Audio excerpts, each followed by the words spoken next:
La session d'évaluation quand on fait du digital learning est un moment très important. C'est un moment qui est redouté par l'enseignant et par les étudiants. Alors, en tant que formateur, comment vous faites, comment vous vous prenez pour que vos étudiants ne s'ennuient pas quand il est l'heure de passer, de répondre au quiz d'évaluation de votre formation? Comment vous engagez?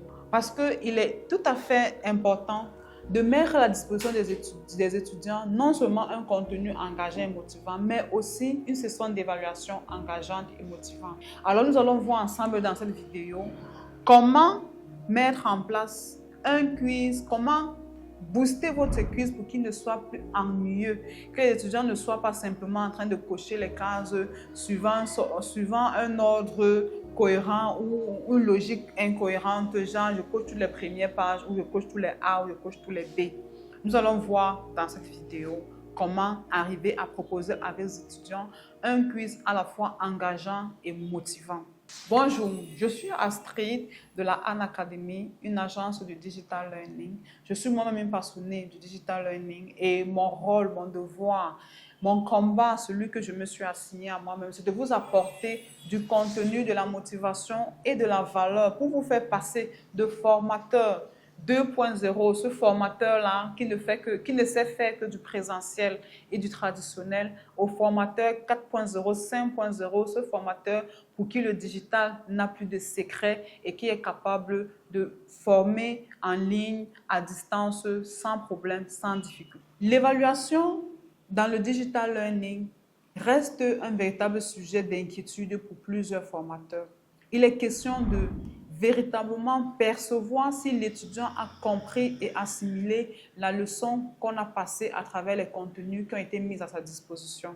Pour plusieurs formateurs, on utilise des quiz, on utilise des QCM, il y a mille et une façons de faire l'évaluation, mais la question c'est comment faire en sorte que ce quiz, que ce QCM soit motivant, soit engageant et donne l'envie à l'étudiant de véritablement s'engager et répondre avec sérieux et sincérité. L'une des choses que vous pouvez déjà faire chaque fois que vous faites du quiz, c'est de compléter vos quiz avec ce qu'on appelle des feedbacks. Il ne suffit pas de dire « Le ciel est-il bleu ?» Question option A, vrai, option B, faux. Et ensuite, passer à la prochaine question.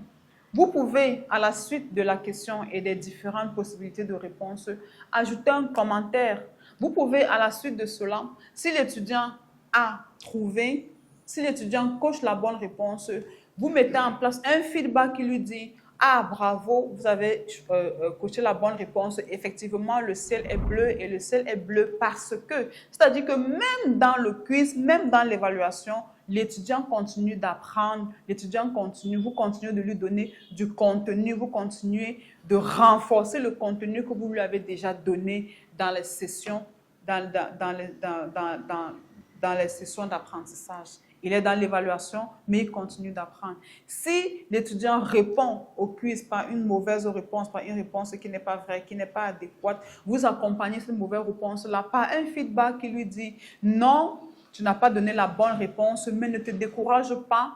En essayant, en allant reviser ton cours, tu finiras par comprendre cette partie et répondre efficacement la prochaine fois. » Vous voyez, vous accompagnez votre réponse par un message d'encouragement, un message de motivation pour lui permettre de se sentir serein et de ne pas avoir le sentiment qu'il a étudié, il a lu, il a regardé les vidéos, sauf qu'à la fin, il n'est pas capable de donner une réponse adéquate. Vous l'encouragez, vous l'amenez à recommencer, vous lui dites recommence et tu pourras y arriver la prochaine fois. Ça, ce sont les feedbacks. Les feedbacks qui accompagnent les quiz, qui accompagnent les sessions d'évaluation. Ce sont des éléments qui sont très importants quand vous réussissez à les introduire, à les infiltrer dans vos quiz d'évaluation.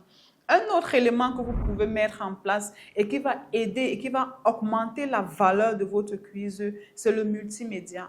C'est-à-dire que vous pouvez, au lieu de simplement mettre en place une question par le texte, mettre en place la question sous forme d'infographie, sous forme de visuel, sous forme de vidéo.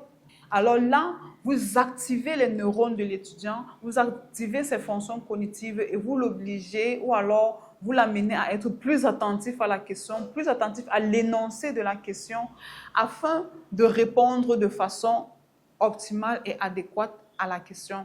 En mettant en place du multimédia dans vos quiz, des vidéos, des images, du son, vous augmentez l'attention de l'étudiant. Vous pouvez également faire de la gamification, c'est-à-dire que mettre dans vos quiz un chrono, dire que ben voilà, tu as 30 secondes pour répondre à cette question. Vous mettez en place de l'urgence. Cette urgence-là donne à l'étudiant le fait qu'il doit se concentrer dès la première session. Vous pouvez faire en sorte que l'étudiant n'ait accès à une question qu'une seule fois. Vous pouvez même mettre en place un système de points qui dit, ben voilà, dès que tu réponds à cette question, tes points passent à tel niveau. L'étudiant, en regardant la question, a directement accès à la valeur que représente la question avec le système de points, ou alors en regardant la question, a accès à un chrono qui lui dit dépêche-toi de répondre à la question, ou alors tu as tout ton temps. Le chrono n'est pas seulement pour créer de l'urgence, mais aussi pour lui dire de prendre son temps pour réfléchir, prendre son temps pour s'interroger et se rassurer qu'il va répondre de façon adéquate à la question. Donc, je viens de partager avec vous 3 éléments que vous pouvez mettre en place dans vos quiz pour les rendre fun, pour les rendre ludiques, pour les rendre plus engageants, pour les rendre plus motivants. Cessez de proposer des quiz, des sessions d'évaluation ennuyeuses à vos étudiants. Passez à des sessions d'évaluation interactives qui interpellent l'étudiant dans sa concentration et dans son attention. Au passage, dites-nous en commentaire comment vous faites vos quiz d'évaluation. Est-ce qu'ils sont ludiques ou est-ce que c'est simplement des listes à puces sur lesquelles l'étudiant est appelé à interagir? Et dites-nous aussi si vous pensez que c'est nécessaire de mettre en place tout ce système-là dans lequel l'étudiant est à la fois dans un modèle interactif et dans un modèle d'encouragement. Dites-nous ce que vous pensez de cette façon d'enseigner. Et au passage, n'oubliez pas de liker, de commenter, de partager et de vous abonner massivement à cette plateforme qui se veut être la plateforme leader de l'éducation numérique en Afrique francophone.